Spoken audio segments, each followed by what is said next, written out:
Hi, everyone. Welcome back to ESG Decoded. I'm your host, Kaitlyn Allen, and today I am welcoming Pete Majeranowski to the podcast.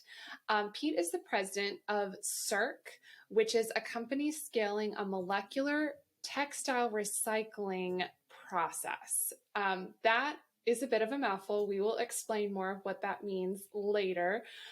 This is an incredibly important topic when we get to the ESG issues related to fashion and clothing brands, any sort of garments and textiles, really manufacturing. So really excited to dig into this today. A lot of folks know I also have this startup called Mend It, and so I'm very passionate about this and really excited to have Pete. So Pete, thank you so much for being here. Great to be here. Thanks for having me.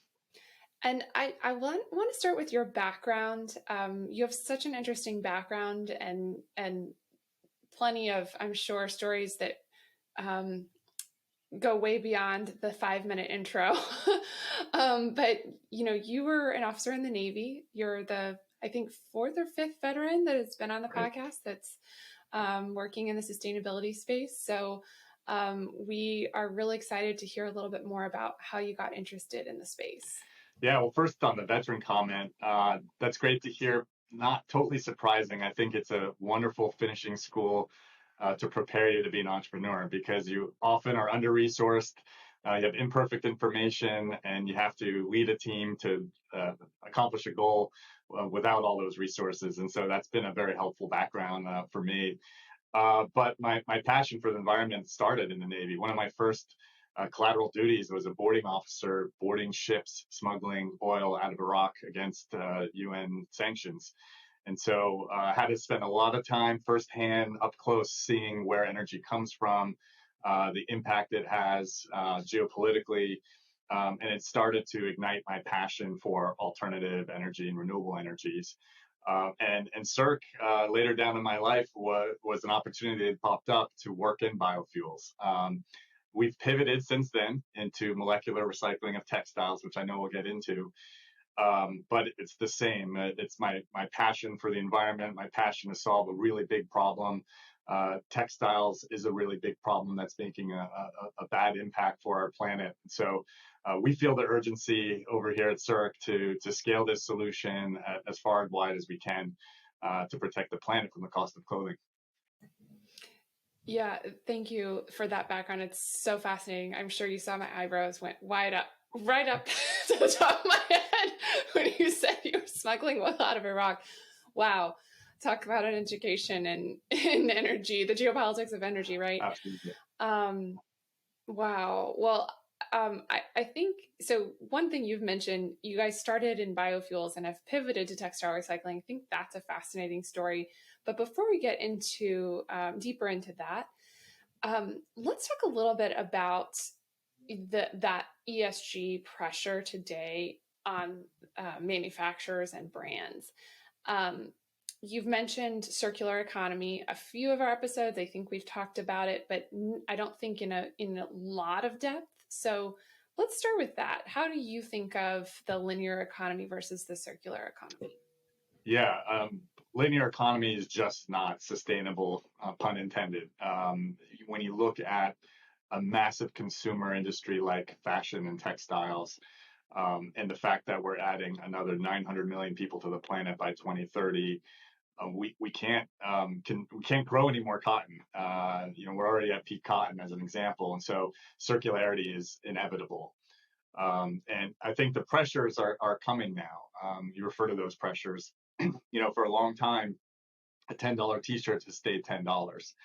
And the way to do that is to keep moving production to places where it's cheaper or maybe not very heavily regulated. And that has some perverse effects from every aspect of ESG. And now, with information becoming much more readily available, consumers are becoming very educated. And the fashion brands and retailers are really good marketers that happen to sell clothing.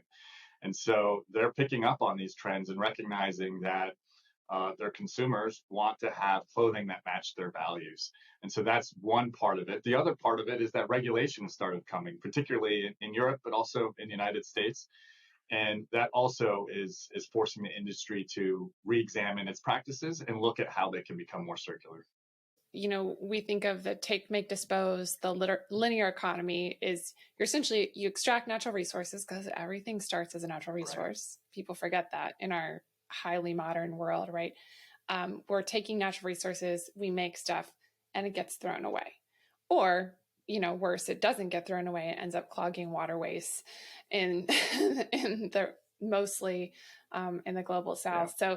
So that's the linear, right?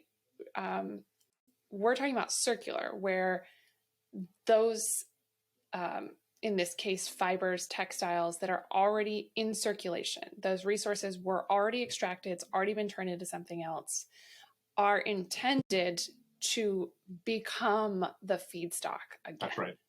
Right. So in this specific example, right, it's so eventually there's a date where we can stop using natural resources, right? And use what's already in circulation. Absolutely. We want to leave those natural resources in nature and just recirculate those same molecules for life. And we like to say at Circ, we have all the clothes we need to make all the clothes we ever need, because we do. And when you look at the numbers, it's daunting. It's over 100 million tons of fiber produced every year. That's just a huge number. And so we need to have this circular system in place. And that's what we do with our solution. We're able to take those textiles that were on their way to the landfill or worse, incineration, and break them apart and purify them again so they can go right to the very beginning of that supply chain and be remade into new clothing. And we can do that again and again.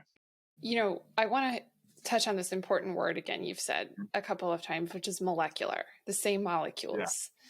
Okay, for folks that have had any exposure to textile recycling and the issues there, so much of the barriers, forget economic barriers, but just the actual technology, most things that we say recycling, very broadly, but what's usually happening is like a downcycling. So turning it into rags, which is good, right? Turning it into insulation or couch stuffing or whatever. There's that downcycling aspect. And then there's all of these other things that happen. But until very recently, there hasn't been a lot of great technology out there to actually, get it back to a usable feedstock. Yeah. So that's this incredible innovation that you guys have. Well, thank you. Yeah, we're very proud of our solution. And you pick up on a great point. I mean, about 15% of textiles are reused or recycled, but less than 1% goes from textile back to textile. Most of the time it is downcycled. There's also, Patagonia started this in 1993, where you could take plastic bottles, same molecule, polyester, PET, melt it, re-extrude it, and make new polyester fiber. The challenge there is that often that bottle is mixed with cotton or some other natural fiber and then ends up in landfill. So we're putting a lot of plastic into the landfill. And you mentioned earlier that a lot of people are not aware of how their clothing is made, what it's made from, who's making it. And we've even done some polling of fashion executives and fashion professionals, and most didn't realize that the most prevalent natural resource used for clothing today is oil. So we bring our solution to bear so we can get those molecules that are on their way to landfill incineration, separate them, purify them, and reuse them. The polycotton blends is, this is something in my journey as well, my Menda journey. I've learned that how difficult it is to do that separation. And so one of the barriers that I've understood is that, there are some technologies out there, but, can only work with 100% cotton, right? Can't work with blends. And since most clothing has some sort of poly or, fossil fuel oil based input, it's very difficult. And what makes it so difficult is that when you try to do a process to recycle one side of it, the cotton side or the polyester side, you end up destroying the other or really downgrading the other. What we've done is figured out a way to reverse the chemical reaction that makes polyester. This is where we get into the molecules again, where we're basically reversing that reaction, breaking it down to its building blocks, the monomers that come traditionally from the oil and gas industry. And when we do that, we're separating it from the cotton. So now the cotton can go back to be made into a fiber, and from those monomers, we repurify them, repolymerize them to make it into a virgin PET.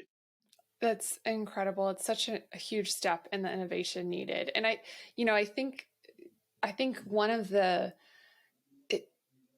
people do think of this as such a niche thing, right? And I come from a background in energy, oh, fashion, what's that? I don't care about that, right? But one of your main investors was Bill Gates's Breakthrough Energy Ventures. That's Am I right. right? Yeah, they led our Series B round, which closed last summer. And the Breakthrough team, yes. So how do you see this as related to energy? Well, what's interesting is the Breakthrough team is really focused on, a zero carbon, getting to zero carbon. And we've been talking to them for a while, and they've seen some of the statistics out there put out by folks like the United Nations talking about an 8 to 10% annual greenhouse gas emissions. Just to give you perspective on that number, that's more than double if you took aviation and marine sector combined. But they are very diligent folks over there, great partners, great investors, great mentors. But they wanted to do their own work, do their own homework to confirm that. And so I think having their investment is a strong signal that, yes, we are solving a big problem related to global climate and greenhouse gas emissions and global warming. And so, yes, we're very, very proud to have them on board. And I think the technical rigor that they put into any investment of theirs is great for us, because it's allowed us to bring some industry people onto our cap table or invest into the company, like Inditex, which is the parent company of Zara or Patagonia, or Avery Dennison and others that have joined us, Zalando. And so they can rely on their scientific know-how and technology know-how while bringing their industry know-how. And so we're very fortunate to have created a wonderful group of stakeholders that can help us at every turn of our company's growth. I think it's so fascinating, that connection between, because it's a connection most people don't make. I'm very, painting a very broad brush here, but before I went on this journey of Mendit, I was one of them. I didn't know anything. Yes, I've worked in sustainability, but I worked in energy, manufacturing, never touched fashion. And when I started learning about the impact, not just the greenhouse gas emissions, but biodiversity, obviously the social conversation and workers' rights, is a whole other issue that is beyond the scope of this. But I think most people don't necessarily understand the incredibly massive footprint of this industry. And so I just think the fact that Breakthrough Energy Ventures and others, have seen the impact that a company like Circ can have on tackling that problem within textiles specifically it's remarkable to me. Yeah, and that wasn't the case a few years ago. I'm really pleased to see a significant shift in the last 3 years in visibility from the traditional climate tech, clean tech investment community, seeing this as a problem, but also as a great opportunity to be able to scale some meaningful technology. So tell us, is this live, right? Are there clothes today that I can buy that are made with Circ feedstock? Is this really a thing yet? It is. Thank you for asking that question. We just a few weeks ago released our first commercial launch with Zara Women.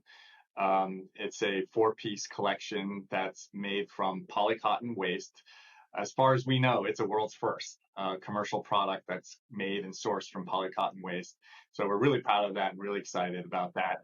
It's available online. It's also, if it hasn't sold out already, in a store in Milan as well, where we did the launch a few weeks ago at Design Week.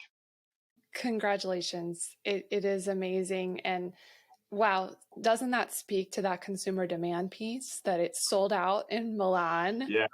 I mean, people, I, that's amazing. yeah, I find myself sometimes Wow. pinching myself about it. And, what was really cool about it is that there wasn't any special attention in the store drawn to this garment. The garment had to stand on its own. And that means that, we succeed if the consumer can't tell the difference between a virgin and our fibers. And that's exactly what happened. And the team at Zara was very forward looking and saying, look, we don't want to make something conservative like a liner or pockets, or we want the whole garment to be made from this. And the phrasing that we were using is, today's fashion with tomorrow's fibers. And that's exactly what we did. And so I encourage everybody to check it out. They're just beautiful garments. Oh, it's so exciting. It's so exciting to, we're in such a fascinating time where there's so many firsts. The first of this, the first of that, and hopefully when we're all someday retired, we'll be looking back thinking, I can't believe we were there, Yeah, right? When this first thing I happened. felt like That's telling awesome. customers that were looking at it like, hey, this is your opportunity to buy a piece of fashion history or textile history for 49 euros, but I did not. That is awesome. Well, okay, so you have, the technology, it works. You have had your first launch with a major name brand, which has been already incredibly successful just in a couple of weeks. So, um, amazing. And also, it's just the first of hopefully Yeah. many. But what are the other gaps, right? If we're talking about, so there's amazing traction, there's a desire to scale this, but it, not, we both know that it's not just going to take Circ technology to get to circular economy. What are the other gaps and challenges you see for this industry in moving to a circular model? Yeah, as much as we're celebrating this win, it's not enough. We need to do so much more, and so that really brings up the gaps that you referred to, and there are a few. I like to say that circularity is a road ridden with chicken and egg situations, and one thing you need is to have solutions like ours scale, um, or existing solutions. So that 1% of textiles gets recycled back to textiles.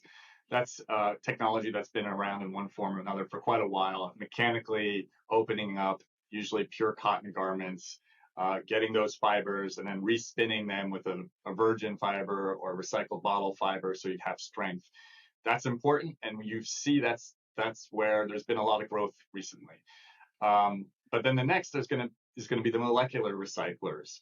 There are some that are more focused on cotton-rich feedstock, some more poly feedstock, and then us kind of doing it all. And so what's next for us and what we're laser focused on is our first large-scale facility. And what I mean by that is 60,000 tons per year, give or take, facility. But when you look at that compared to 100 million plus tons a year, it's still just a drop in the ocean. And so, what's going to unlock this, and what are the gaps, right? Well, we need a better collection, sorting, aggregation system for post-consumer waste. Europe is working on it probably the most. A lot of that's being driven by legislation. By 2025, you'll no longer be able to landfill textiles. Until then, I think a lot of these technologies will scale on the manufacturing waste. What I didn't realize, certainly until just a few years ago, is to make this shirt, there's another shirt worth of waste along that whole supply chain, from spinning to the fiber, to fabric to cutting and sewing. And so that's a great place to start while the collection catches up. The collection piece needs to catch up and hasn't caught up because there was no place to really monetize things after you collect it. That's the chicken and egg. You need solutions like Circs to scale so that then that can justify that investment. But it's starting to happen. One of the other things you mentioned, so the gap of scale, right, or the challenge of scale, the challenge of chicken and the egg to get there. Do you see a role for, I mean, US and Europe are so different, right? Europe has a lot of very stringent regulation coming into effect. One of the ones you just mentioned about not being able to landfill textiles by 2025. We see somewhat less of that in the US. But, when I talk to, general counsel profiles of these companies, people are expecting regulation here too. In the US. So I just find that interesting. Do you have any thoughts on what you're seeing or trends, what you guys are expecting? Yeah. So interestingly, Massachusetts has banned the landfilling of textiles as well. And we're seeing other legislation both in New York and in California. California, it's going through the legislation right now, a bill for an EPR system, extended producer responsibility system, for textiles. And what's interesting about that is that generally, whether it's Europe or a major state, California, the fifth largest economy in the world, passes regulation that sets the new minimum requirement basically for fashion worldwide. It's too difficult and expensive to try to tell a factory, probably in the global south, to make 5 versions of the same thing to comply with different regulations. So they just go to the most stringent regulation. So that's encouraging. The other interesting piece here is that there's a lot of regulation that's requiring bottles to use recycled bottles in their turnaround. And that's also happening in California and in Europe. And in Europe, it's, I think, 25% required. In California, it's a step up to get to 50% required. And that's forcing the textile industry to say, well, we can't use the bottle story anymore. Europe's probably actually going to ban the bottle story as being considered recycled. And so that's accelerating interest in looking at this huge stream of waste going to landfill and incineration that's full of plastic that can be recycled using a process like Circ's. Yeah, that's so interesting. I have another question, which wasn't really part of our prep, so feel free to deflect and we can always cut this out. But if I were to say, I have clothes that I don't feel like donating will be a good option for them. I want them to be recycled, but I know that there's not an option where I live today. Like, can I send it to Circ? Or how does that work? Maybe a better question is, how are you collecting what you're using today? Yeah, so we collect from a lot of different sources.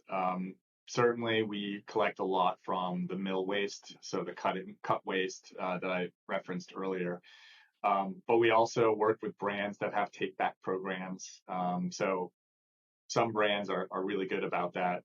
And I would encourage you, if you have clothing that you want to, that no longer need, to explore that. We have taken some clothing from donation charities that use those donations to generate their own revenue. Unfortunately, about 20% sells and the other 80% doesn't. And so we've been a source for that as well. But until you have these new solutions fully scaled, there's not going to be a great answer yet to your question. And so I get asked that question all the time, and I encourage people, please try to keep a pair of pants as long as you can, repair it or find somebody who could use it. Yeah, use Mendit. There you go. Yep. And yeah. And then donation is probably the next best thing. Yeah, I think that piece is so interesting, and it's something we're clearly building into our product roadmap at Mendit as well. And I think it's to your point, it's just one of the pieces of the evolutionary puzzle of this, and we're at such an early stage. It's a really really interesting time to be in this space. Before we close, do you have any other thoughts or, final thoughts you want to share about the topic more broadly or about Circ? Yeah, I think I recommend people look at their labels, kind of like you might look at your labels on food you buy. Start looking at your labels and thinking about how this stuff is made, where it's coming from. and reward brands that are trying to do the right thing. I think a lot of times with ESG in general, we don't always have a perfect solution immediately. It's a process. You got to take steps to get there, and we're very self-critical and quick to bring down anybody who's trying something new and maybe doesn't have the full solution yet. I think that's not helpful, and we need to understand it is a process and work through it. Yeah, I fully agree. I mean, that's always been our philosophy is decarbonization is, I've heard people make the comparison to, trying to turn around a tanker at sea in a storm and, yeah. It is. Think about it. The Industrial Revolution largely started around textiles. So it's been over 150 years, and it's such a commoditized and optimized industry, and with trillions invested in assets. And so it's not going to change overnight. Yes. And it matters that we, are excited and reward all of the steps. Same in the energy industry, right? We have to take it's a portfolio of 1,000 solutions. That's kind of how I see it. There's so many pieces to this puzzle. And it's so exciting that this is a piece that's really feasible now. So very, very, very exciting. Pete, thank you so much for being on and talking about this. I think I've said exciting so many times because I'm personally very excited about it, but I also think it's just sort of the tip of the iceberg of what's going to be the transformations that we're going to see over the next few years and decades. Yeah, I agree with you. And I think this is an important frontier for our generation to fight. And thank you so much for having us and elevating this problem and the solutions, most importantly. So thank you. You're welcome. I'm so happy that you were able to join. Thank you. And maybe we'll have you on again for the next big splashy news. I hope there's more. I'd love to come again. Thank you.